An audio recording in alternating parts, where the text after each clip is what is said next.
We're living in an era right now where men are not developing. They're not growing. They're staying as children. You have to know your story, because your story is the reason why you're living the way you're living right now. It gets worse before it gets better, because what you've come to realize in that backstory, there are monsters in your closet that you've made a truce with.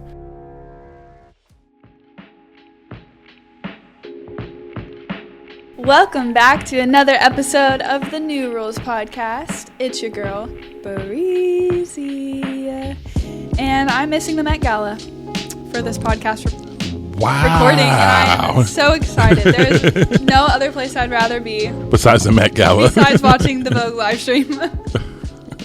Hi, Bree. How are you today? I'm so excited to talk to you about the Drake and Kendrick beef. I know, man. I feel like I was preparing for a sermon. All the cross references I had to do. Know. And genius employees were working overtime. They definitely were deep in the bag. So nothing like watching two grown men act like teenage boys. You know what I'm saying? For the whole world to watch. It goes perfectly into our topic today too. It definitely goes into our topic today. So yes, if you're wondering, if you're anybody who wants to know my opinion, I think Kendrick is running away with this one. I think that he has just been so creative on this, and normally it's Drake the one who always wins the internet war, but I think Kendrick by far has won the internet war. Matter of fact, when I was on my way up here, I saw on iTunes, I think the top three of the 5 songs on iTunes are all 3 of Kendrick's. This is Drake has one with Family Matters. So very interesting. Can you give us just a general synopsis? General synopsis is that they've never liked each other. Kendrick Lamar always just kind of thought Drake is like cosplay when it comes to like really being black and really being, he's kind of feels like he's just a made up part of the industry. And so there was a song called Like That, and with Future and Metro Boomin, who didn't like Drake. And then that kind of was, and Kendrick came on there. Kendrick, he's like the dude who doesn't like rap for a while, and he just pops up on the scene out of nowhere. So we hadn't heard from Kendrick in a minute. He just pops up and these straight just direct bars toward Drake. That kind of starts the feud. And then next thing you know, it just was like Drake responds, 2 songs, Kendrick doesn't respond for like a week and some change, and everybody's like, whatever. And then Kendrick just had these things loaded, and so he just went day after day after day all weekend, was just dropping diss tracks, and it got really personal. I mean, it got to a point of where people were questioning somebody being, Drake said he was beating his wife, Kendrick beating his wife, and then, Kendrick saying he's a pedophile. I mean, so I'm like, I was like, yo, man, it wasn't, back in the day, rap battles used to be, little things here and there. I mean, dudes went to like the deep end, like, you know what I'm saying? You were putting titles on people that, especially in the Me Too era, that you can't take back of, being a wife beater and a pedophile. But it's really interesting. It is, I think, the bigger picture of all of it. Stop. Why are you laughing, Lauren? Just wasn't prepared for that turn of Okay. Oh my God. I was like, we transition well. You do. I think that part of it, though, is just what we're living in is the fact that, like, I think a lot of things are actually being exposed. I mean, I think people have always had these underground thoughts about Drake or whatever, and, and it kind of looks like some of these could be true. Who knows? But regardless of it, I think what's more important is that like in today's world, how quick everything can just change on you. Drake was the beloved artist, and now all of a sudden it's like, I feel like half of America hates the guy now. And so it's just a really interesting time, to actually live in and things like that. But again, as a hip hop guy, this is one of the best rap battles we've ever seen. So wow. I hope it just stays that way, because usually when it gets this personal, then next thing you know, it can lead to violence. Nobody wants to see anybody get hurt, but it's been one of the greatest rap battles we've ever seen. So what's your believability on some of the things that Drake is saying about Kendrick? I think some of it, on both sides of it, I think both sides are true. Like, I mean, so this probably get me in a lot of trouble, but oh well. With the Kendrick side, I mean, again, I don't know. I mean, I would say that, yeah, it could be, you know what I mean? Like, again, he talks a ton in his album, Mr. Morale, about some of the stuff he's gone through, whatever. Now, does he have a child? Is one of the childs he's raising somebody close to him? I don't know about all that. I think the thing about Drake that ends up happening is that, when you over-sexualize stuff for so long, and I think that's one of the things I've seen, like, this really, I mean, he's kind of always kind of been that way, but it's gone to a whole different level, that, and then, you know, he's always had these kind of like just weird relationships with like underage people, you know what I mean? Well, if it was Millie Bobby Brown to, I think it was like a model that he was like cool with, took a picture when she was 16. Then right when she turned 18, he like went on a date with her. So it's stuff like that to where, and I've heard from other people, it just feels like he just never really has, like, you know, again, grown up. It's kind of like he just lives like Peter Pan. It's like the guy just doesn't grow up. He lives kind of this like kind of this boy teenage life. And eventually, man, you just go down when you go down certain roads, man, like it's crazy as it sounds. It's like it wouldn't shock me if he went down that place. And so I hope it's not true, but it just, I mean, to be honest with you, it wouldn't shock me if he's gone down that road. So I'm going to ask a question, and then it will come back to kind of why I'm asking this. All right. Do you think that in terms of communication, so whether that's, you know, speaking, music, when you are listening to somebody communicate to you, do you think that what it is that the messaging that they're telling you has the ability to, like, transcend your thinking and actually impact your soul?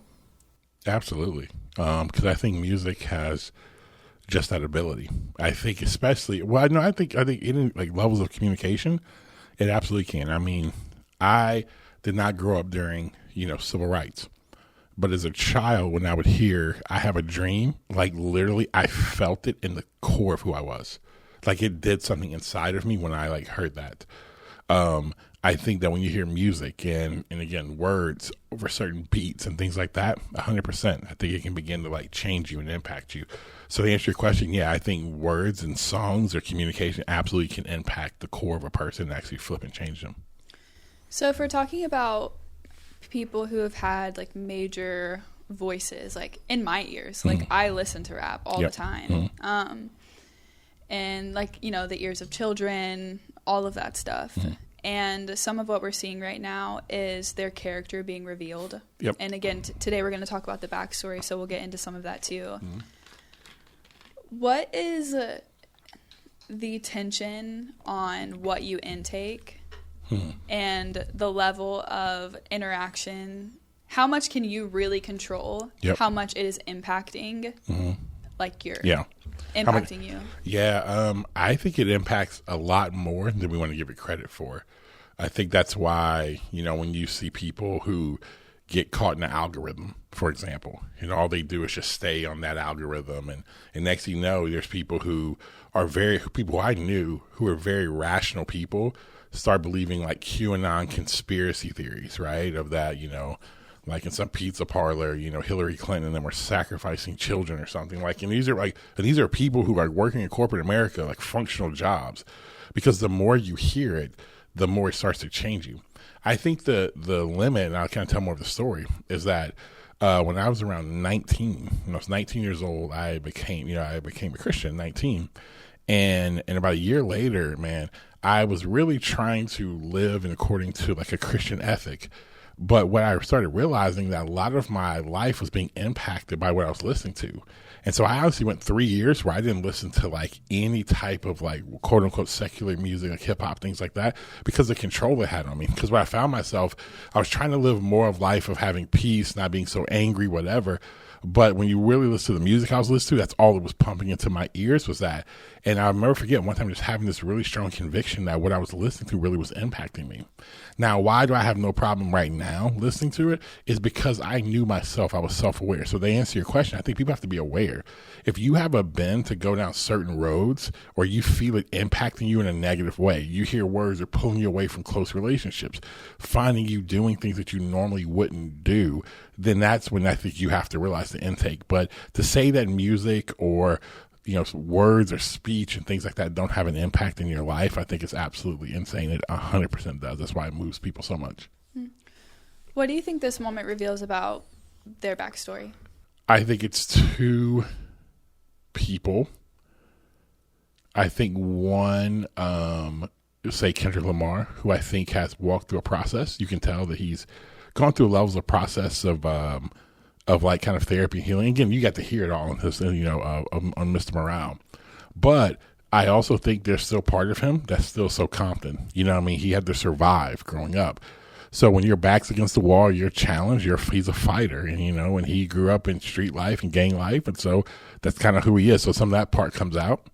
I think with Drake, I really do. I think, what Kendrick is hitting on that's really true is that I see a lot of people, and again, I think some of it's unfair. When you get a light-skinned guy, a lot of times people will question like their level of blackness.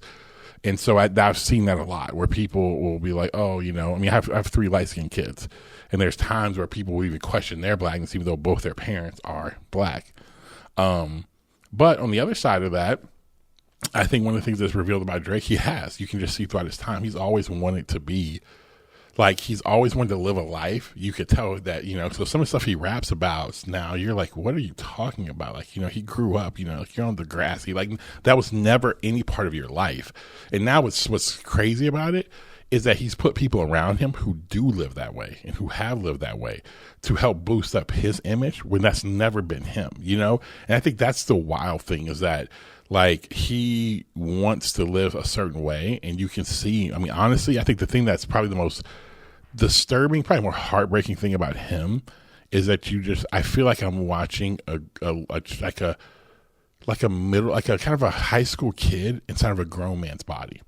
And I just think there's this underdeveloped parts. And I don't say that, please, anybody listen to me in this manner of like, oh my, I can't believe Drake. We all have our issues. We all have our stuff. But I do think what it's revealing is a lot of times the lack of actual maturity and growth and evolution that actually humans do, especially men. We're living in an era right now where men are not developing. They're not growing. They're staying as children. They're living in their parents' home longer than ever before. They're waiting longer to get married, take on responsibility, work, all those types of things. They're not going to college anymore, whatever it may be. And I think that that's one of those things that you're just seeing is that men are just becoming more and more underdeveloped. And whenever you have a society of underdeveloped men, it doesn't really go well. At the same time, I also think that happens because men have been so overlooked and undervalued in a way that nourishes their soul. And that's why we see the whole conversation around toxic masculinity and men not being able to embrace emotions and, that whole thing too. Yeah. Is because there was never a healthy starting point. And so now we're dealing with the extremes. And I think early on what it was, I would say for men, is that there was, again, and I think you said it best, men have to take responsibility. Again, regardless of what you come up with, no matter what your background was, that never gives any human being the right to ever violate, someone. But I also would say that you're right, is that there wasn't a lot of attention. A lot of times it was like, when I say attention, accountability even for men when they were younger, But now what it's turned into is, I think you have perfectly said it, is that because of a swinging and trying to really elevate, it's like we can't balance things, it feels like, where once we elevate something, we got to kill something else or push it down. And I think that we haven't even come close to seeing the repercussions of the swing that went, I believe, way, way, way out of bounds and too far when it came to the Me Too movement. I think the Me Too movement was so needed because there were a lot of men in powerful situations abusing women, and women had no voice. And I think that it had to happen, but now it's kind of like we've swung the pendulum so far to where even, I talk to young men all the time, and they tell me, they're like, I don't even want to approach a woman now, because if I see her in the gym and I think she's attractive, I can't say anything because it's like, oh, I'm a creep because she's in the gym working out. It's like, he could just be a nice person. I had a friend of mine literally was helping somebody, and he's a great dude. And he was just actually helping her rack the weights. And this girl freaked out about it. Like, I can't believe you're hitting on me. And he was like, I'm just trying to be a nice person as you're doing this, whatever. And I think we just have gone to these places now that I think we're going to see a lot of repercussions. And I also think with the rise, and we've talked about this before, with the rise of what I believe in the future with more and more with AR and VR sex robots, it's just going to get worse, because now it's like, we thought it was bad because dudes were just, because of we've seen what porn has done. Now you're actually putting what somewhat seems and feels lifelike, and that people don't have to go anywhere.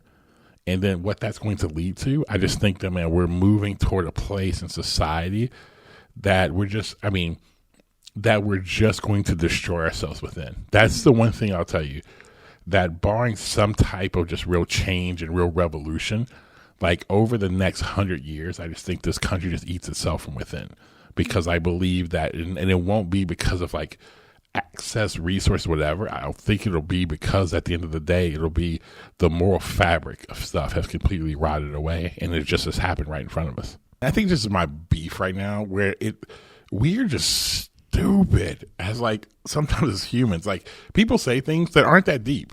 It just like kind of has like this little bit of like it rhymes, or it seems on the surface level. And then when you actually think about it, you're like, dude, that's so good. And I'm like, dude, in the Christian context, I can't stand it, because people say stuff. I'm like, dude, that was not that deep. That was not something so profound.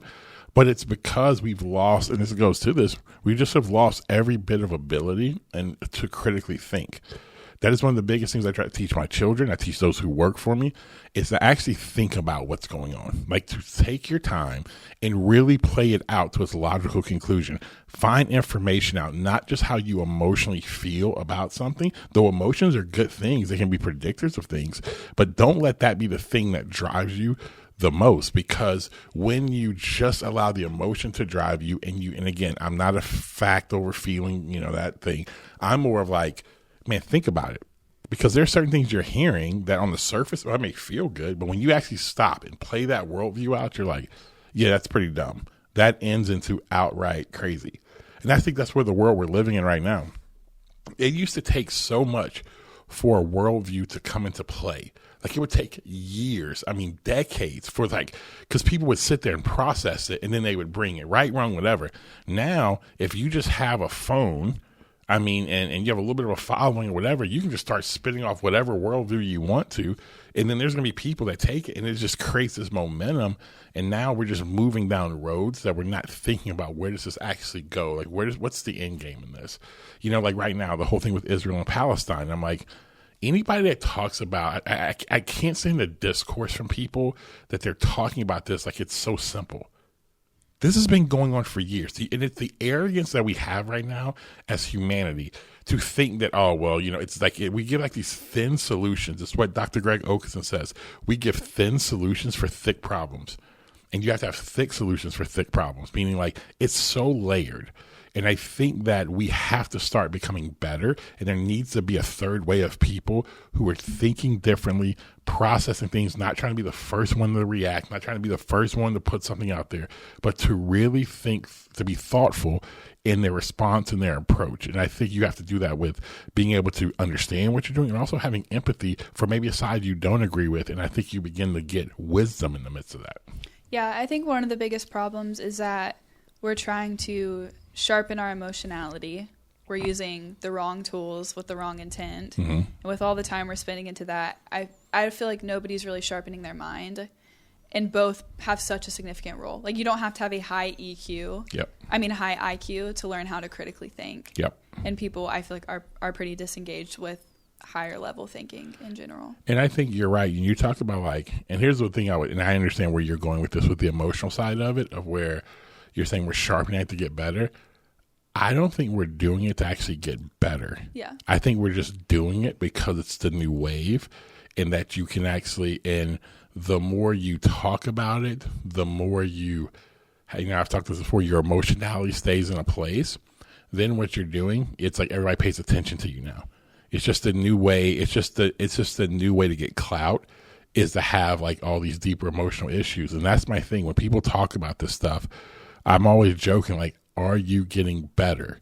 Because the point of becoming aware of this stuff is getting better. And what I mean by getting better is not that you never have depressive moments. No, those things happen, or certain thoughts. It's actually, though, how long does it stay with you? You know what I mean? I tell people all the time, I've gotten better over the years. Way better. But that doesn't mean I still don't have certain thoughts or certain things I have to deal with. Because in the end of the day, it's just, but the process of getting through it isn't as long as it used to be in certain areas. And so I think that we're becoming more aware emotionally. I just don't know if we're becoming aware to get better. We're just aware. I think that's where we stop. We're like, we're aware. And then it's kind of been there. And very few people are actually moving forward to actually get better. Yeah. And are we even aware? And the way we define it, no. But no, I think people, and that's a good point. I think we're aware of like, okay, I'm feeling something, but we don't get to the basement of why am I feeling that? Because I think most people, okay, I can start to feel where, I'm sad, I'm angry, I'm depressed. And it's like, okay, well, why? It's like, okay, maybe you can pinpoint growing up or whatever. But the thing, I think that's a deeper level there. It always gets back to this. It's like, okay, but what? But why does this drive you so crazy? Like why does this impact you so much? And it can always be, well, it's because my mom or my dad or whoever it was did this. My coach said this. Like, for example, I mean, I've had real like life events, trauma, whatever happened to me. But also I can recognize, you got to hold multiple things. I can recognize what that person did or those people did was wrong. But also I have to recognize what habits and what things it built inside of me, what messaging it built inside of me.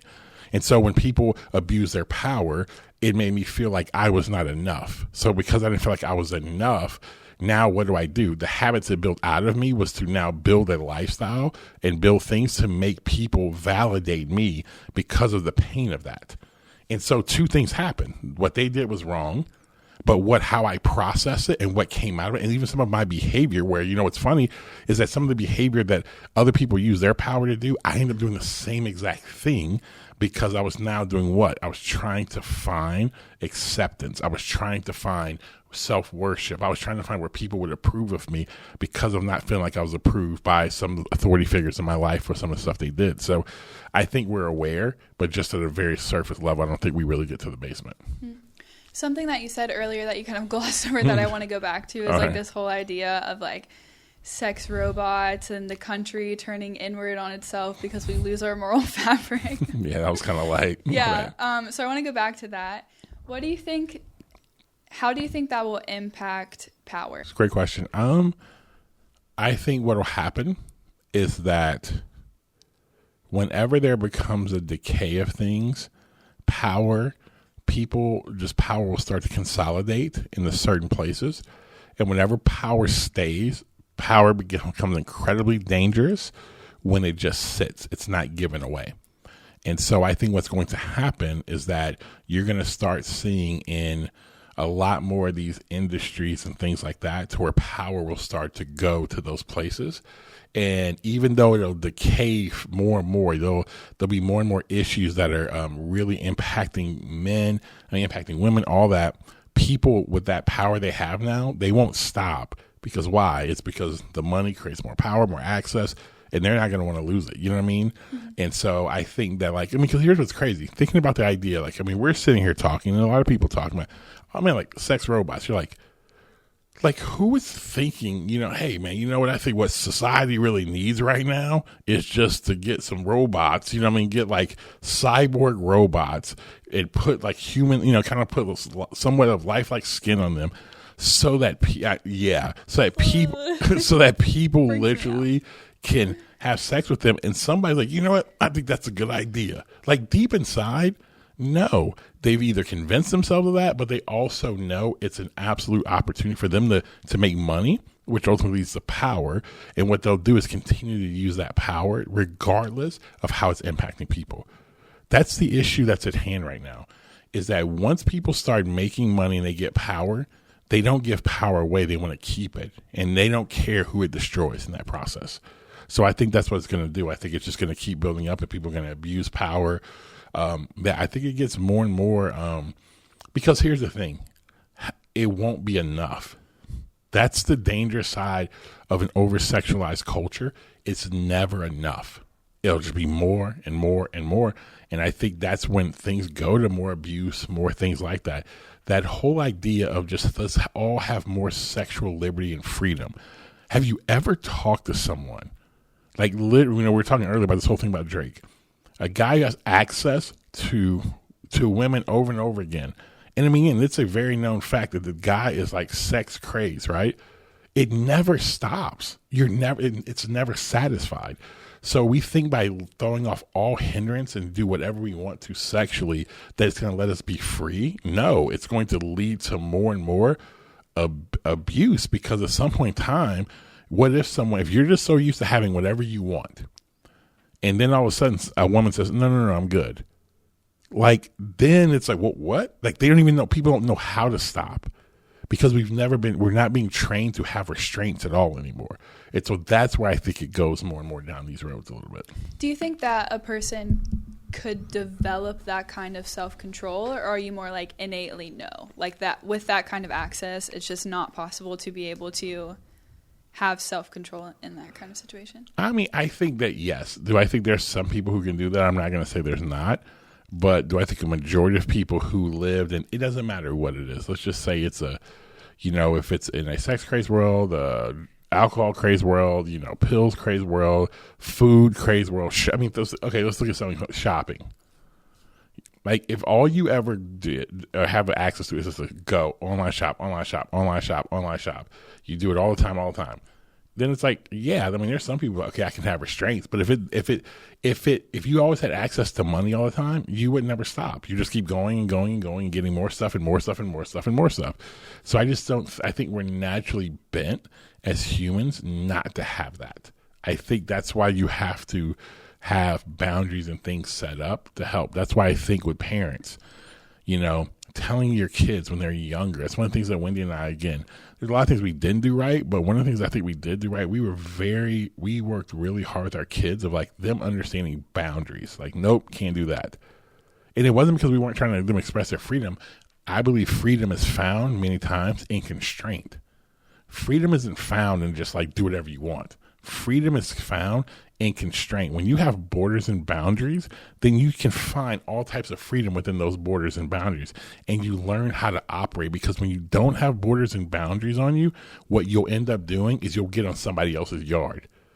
You'll be like, well, that's what I want to do. And it doesn't matter who you affect. I think that's one of the things where we're not talking about how freedom and like expression and whatever, people should have that, but not at the detriment of other people. And that's the part we're not talking about, where everybody wants to live how they want to live. But please, when that happens, you're going to impact other people. You know what I mean? Like if somebody, and I just think that we're not thinking about like beyond just what we want selfishly.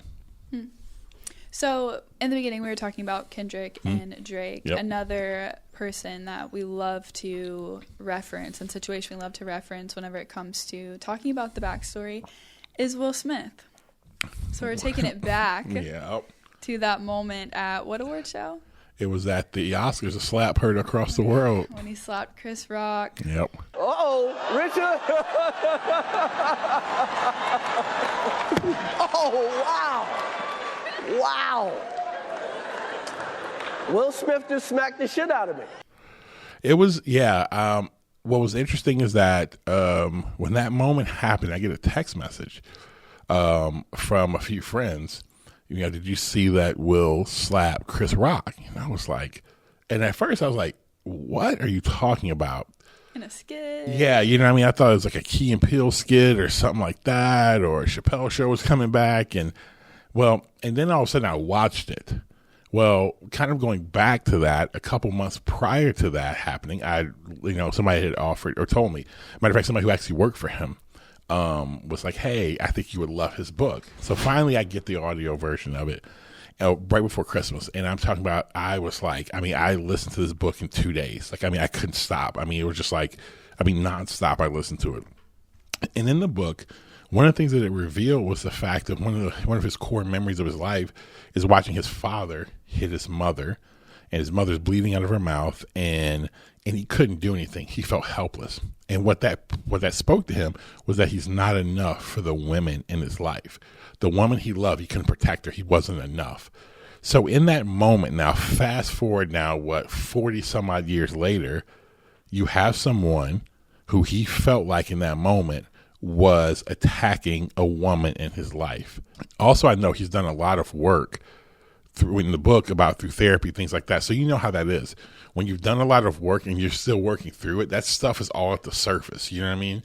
And so after going through this whole book tour, talking about it, even still processing it, now there's this convergence of a guy talking about your wife, making fun of her, and then him feeling like he's not enough. That was his life messaging. I'm not enough for the women in my life. So what he just did in front of everybody was play out, I'm enough for the women in my life. And I tell people, I don't condone what he did, but I got why he did it. And that doesn't mean that it was okay, but I could actually have understanding because, this whole thing, your backstory tells a story. Most of the stuff that we're walking in and we're living in right now is just a product of our backstory. And if you don't actually understand your backstory, you'll be doing things right now in this current moment that you think is just currently you, but that messaging was from a long time ago. So that's why I'm constantly telling people you have to know your story, because your story is the reason why you're living the way you're living right now. Yeah, I think that the Will Smith example is just incredible because I will never forget. I listened to the audiobook too, and seeing the clip of him slapping him, the whole thing go down, and my heart literally dropped to my stomach. Yeah. Because I had the context. Yep. So I understood what that meant to Will Smith, and even the fact that he chose to do something about it. Yep. And then the shame and the guilt and everything that was going to come after the fact with it being public, and Yep. then the level of scrutiny and all that stuff. And I think the reality and the purpose of understanding the backstory is that when you understand it, you can both hold people accountable and also show immense amounts of compassion. Yep. And that's what actually leads to change. And we're using, situations like Kendrick, Drake, and Will Smith because it's something any listener could relate to. Yep. But we have people in our lives who are causing that kind of chaos, Yep. like people that we lead, and we're also causing that kind of chaos. Yep. And so if we don't have a proper understanding of the backstory, we're not able to show ourselves or others the level of compassion that's needed in order to lead ourselves or others through it in order to change the behavior. When you don't have an proper understanding of the backstory, and would love for you to elaborate on this, you take the past and all of the characters in the past and you start replacing those characters with people in your current reality. Yep. And also the people that you hope to be with in the future. Yep. And so Jada became his mom. Yep. Chris Rock became his dad Yep. in a moment because he was still in the process of understanding all of the dynamics that happened enough to where he could implement the self-control needed Yep. to know that his current reality was not the same thing. That's not what was happening as what was happening when he used to sit in his closet crying because his dad was beating his mom. Absolutely. And I think that what it allows you to do is, I thought you articulate that really well, because when you don't deal with it, you're right. Now, everyone that's in your current story, you're not even aware that you're making them the villain. And they become the villain because of another origin story. It's not their origin story. It's actually your story you've now made them. You've made up their origin story based off of your kind of origin story. So, all of a sudden they become the Joker, they become Bane, and that's not who they really are. But because they play certain roles in your life right now, or certain situations look that way. And so I think that's why it's so important that when you're going through that it allows you have to process this. But then also, I tell people, when you start going down that road, you have to be ready for what comes with that. I'm all about understanding. Again, I think you need to know the backstory, so it actually, because it's telling your story. But I also think when you're starting to dig into that backstory, you have to know what it turns into. It gets worse before it gets better. Because what you've come to realize in that backstory, there are monsters in your closet that you've made a truce with. So there's monsters that sit in the closet and that you guys have learned to functionally deal with each other. I ain't going to come in there. You don't come in. Every now and then that monster will come out and be crazy, and then you'll put it back in there. But at some point in time, you can't stuff things in there too much. It's like that closet where you put a bunch of stuff in. At some point in time, that monster's coming out of the closet. But when you open that door, it gets crazy first, because it's just, you've learned how to function and dysfunction. And to get healthy, at the beginning of getting healthy, of understanding your backstory, what will happen is that you'll seem even more dysfunctional. And people around you will even begin to question the work that you're doing. Does it even matter? Or man, that's not working for you, because everybody expects today that quick fix. But honestly, when you're doing that, when you open up that door, it's going to take time. And I always tell people who have to go through that stuff, tell people around you it's going to get worse before it gets better, because that's just part of what you're doing with digging that stuff up in your backstory. And what is the point of digging up stuff in your backstory? Because I think that it limits. If we don't know, we will hit walls in our current moment in the future, and we will just a lot of times put it on other people. We'll keep hitting the same type of roadblock, and what we will say in hitting those same types of roadblocks, we will say, okay, well, it's because of this, and it'll be the other person, versus realizing, man, what about that? You know what I'm saying? So, for example, I'll give you this. For me, it was that, when I was eighth grade, like my first ever like heartbreak, right, in eighth grade. And when that happened to me, because I was a super emotional kid, that feeling was so terrible for me. And it was kind of one of those things where a girl cheated on me, all these things. And for me, so sad. I know, right? In eighth grade, dude, it was That bad. happened to me in eighth grade too. Yeah, man, cold world out there. You know what I'm saying? Yeah. But like this thing happened, and so what happened for me, I just made a decision. No one's going to make me feel that way again. So what I would do is, as soon as I felt people were getting closer and closer to me, I would find reasons to look at it and to get rid of them, like to get them out of my life. I would find stuff. I would nitpick it, whatever, because it wasn't because of what they were doing. It was because of the pain. I was so afraid of what they were going to cause. I mean, and listen, I've been married now, again, coming up on 23 years. And for a long period of time, even in my own marriage, I did that, where I would start trying to find things and push Wendy away because I felt, well, you're going to hurt me anyway. So let me go ahead and do it on my terms. So do you see how, and then when it ends up happening, you could easily become a self-fulfilling prophecy. Yep, because if it does happen, look, see, it was happening, but it wasn't that. It was that you did that because you were living out of this.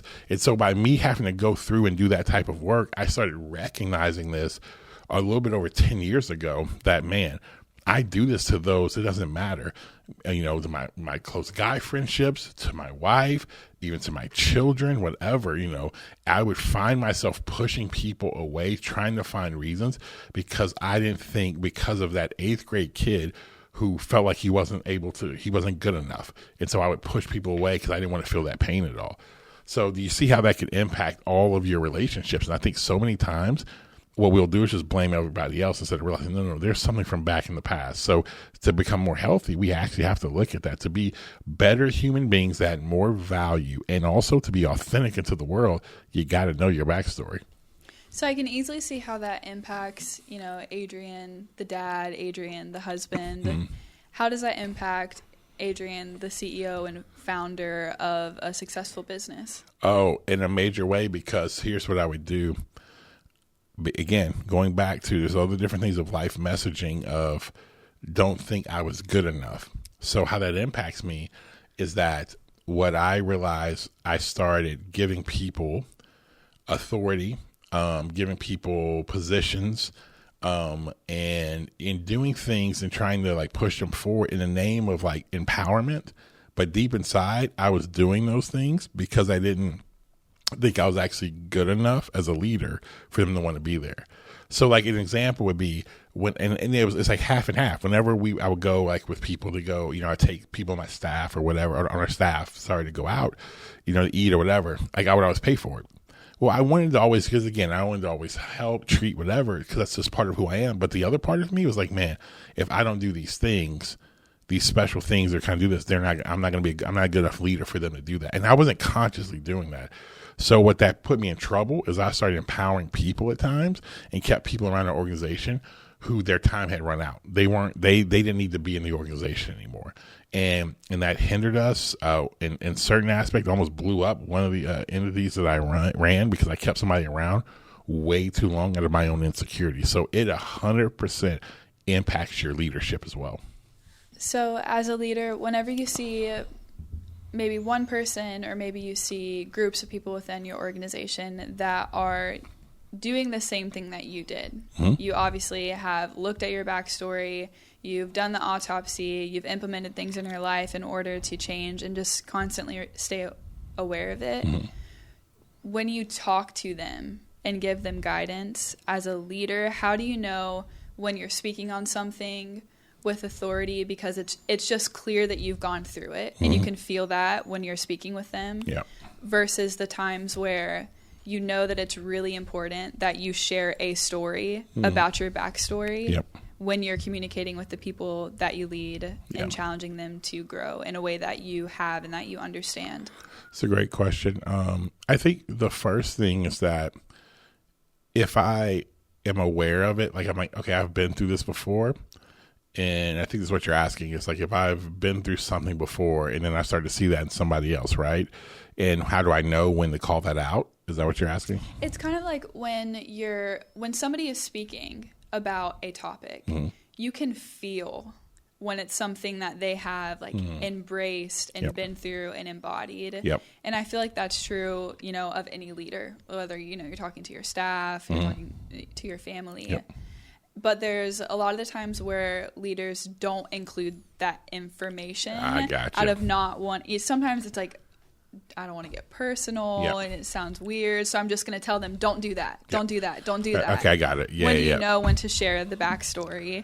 And when do you know just to keep it as like, there's credibility that I have in this and authority I have because I've been through it and I don't need to share this personal story. That makes complete sense what you're asking. I just couldn't, it was I'm really slow. I couldn't comprehend that. But no, but in all seriousness, I think that when someone is, they're going, it's about your relationship, because if people have been around you, they've probably at some point heard some different stories you've told. And so sometimes you don't need to do that because they know there's some credibility. We've been around each other for a while. So if I speak on a certain thing, you've been around me enough to kind of know, like, you can probably, and sometimes you can even feel it. Because, let me just say this. Sometimes you hear somebody who's told you certain things, like, hey, man, you shouldn't do that. And it just feels right because it's wisdom. Wisdom feels right.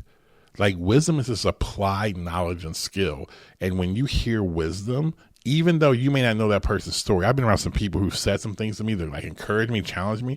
And when they said it, I'm like, there's something there. You could tell that it wasn't how they said it. It wasn't it wasn't their cadence. It wasn't their tone. It was just something that was like, it was like super, as I said, it was like supernatural. It's like there's just something that hits your soul in a different way, in a different manner. Now with people who are actually with me, if they're getting to know me and I'm helping them and working with them, I give them that story because what I want them to know is like, no. One, I'm not just telling you this just because it's like, I just read this in a book. Like, no, I've had to actually walk through this. And also it lets them come into my story as well. So now we're able to making them feel like you're not walking alone in this. And that hopefully will be a sign to them. Like, oh no, I was able to walk through this and get through this. I had to pay, it's that whole thing. Let me, what Jay-Z said in the album 444 is like, I'm trying to give you $1 million game for $9.99. I'm like, I've had to walk through a lot of pain and pay a lot of price. Let me just give you this free game. And I think that's where sometimes when you have to tell the story.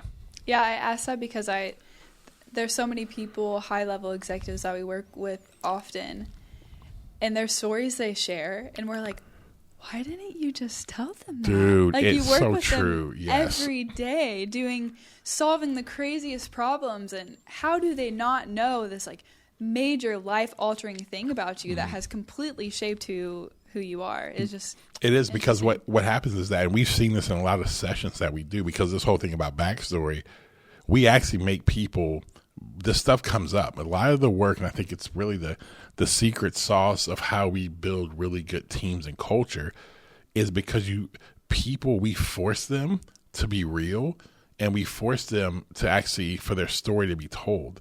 Because I'm telling you, the backstory tells a story.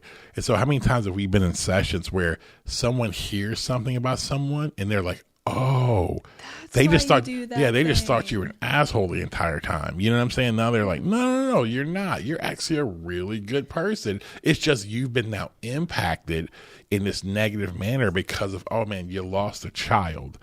Or, man, your spouse out of nowhere walked out of your life, or you grew up and your father was an alcoholic, and you were the protector of your family. And so sometimes people will feel like at the office you're overprotecting everyone, but it's really the defender in you, because your whole life you had to protect your younger siblings. You took the beating when your dad would get drunk. And so that's why now you step in, and some people feel like you're taking away their advocacy in moments, and that's not what you're trying to do. You're just like, no, I want to protect you because that's how you built. And when people hear that stuff, they're like, oh, and they begin to like love the person. The thing they thought were so many times things they couldn't stand about the person becomes the thing they begin to love the person because they actually know why that person is that way now. And so that's why I tell it's so important for you to actually understand that. Yeah, and we're definitely not saying, just go around and Yeah, trauma yeah. dump. Like, don't Yeah. be socially weird, and don't Especially, go looking for attention. I was about to say something about Gen Z, but the Gen Z gang who listens to our podcast. Oh, you hate Here Gen he Z. goes talking. Oh, sorry, sorry, Lauren. I just got really loud. Yeah. There he goes talking about Gen Z. I'm not going to say anything. No, I am going to say this. Gen Z, don't trauma dump. All right? Like, literally, like, I get it. And again, it's not only Gen Z. Millennials do it too. Gen X. Everybody does it at some point, right? I'm just saying you guys do it a little bit more because because honestly, it's not. And again, I don't want to go down this road, but it's because you guys have had the room to actually be honest about how you feel. Like, we didn't have that liberty. You know what I'm saying? We couldn't trauma dump. Like, as a black man, if you trauma dump, people are like, yo, you're soft. Like, shut up. Like, you know what I'm saying? Like, you couldn't.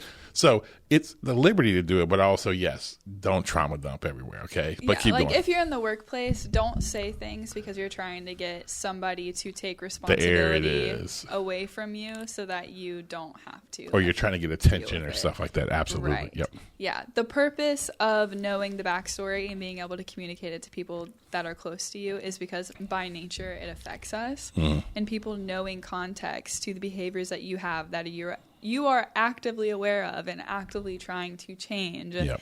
There is value in that. Absolutely. But not if you're just trying to stay the same and not have to carry your weight. For sure. If your origin story was on display to the world, much like Will Smith's and Drake and Kendrick's, what are some assumptions that you think people would make about you? Great. That's a great question. I'm going to flip and ask you that. Because here's the reason why. Because I would say about yours? Yes. Oh, I thought you were just saying, no. I'm not going to answer. No. Go. No, I want you, because again, what do you think? What would be both sides. So what do you think would be what people would assume about me? Oh my gosh. We should ask Lauren, our producer. She probably got about 8 things back there. I can tell you right now. This is what I think. I'm tired of hearing y'all talk about yourself. Let me think. It's so honestly, this question is really hard for me to answer because I think about it so kindly. Very nice. That is not realistic. Yeah. People would probably people are mean, or the mean voices are usually the loudest on the internet. So I'm thinking if you were in a rap battle. Oh yeah, wasn't a rap battle. What would people say? I think people would question. I think people would question my blackness for sure because of the diverse world I live in. I think people would question my faith because I live because I don't put on the Christian like the Christian bodysuit that people wear, or I don't cosplay as a Christian. You know what I'm saying? I'm actually this is my life. I live this, but I ingrain it in everything that I do. So I think people would question that because at times they would see me. Oh, this dude goes to a cigar. He goes to a cigar lounge. Yeah, I do. Like I've had people do that. They're like, oh, they question my fidelity to Jesus because I'm sitting in there and they, whatever. And I'm like, I'm unapologetic. I mean, you know what I mean? Because what I know is that, and again, I don't have time to go down those roads. I just have seen people do that, and people put on this front in front of everyone, but I've been around them behind closed doors and they just act crazy.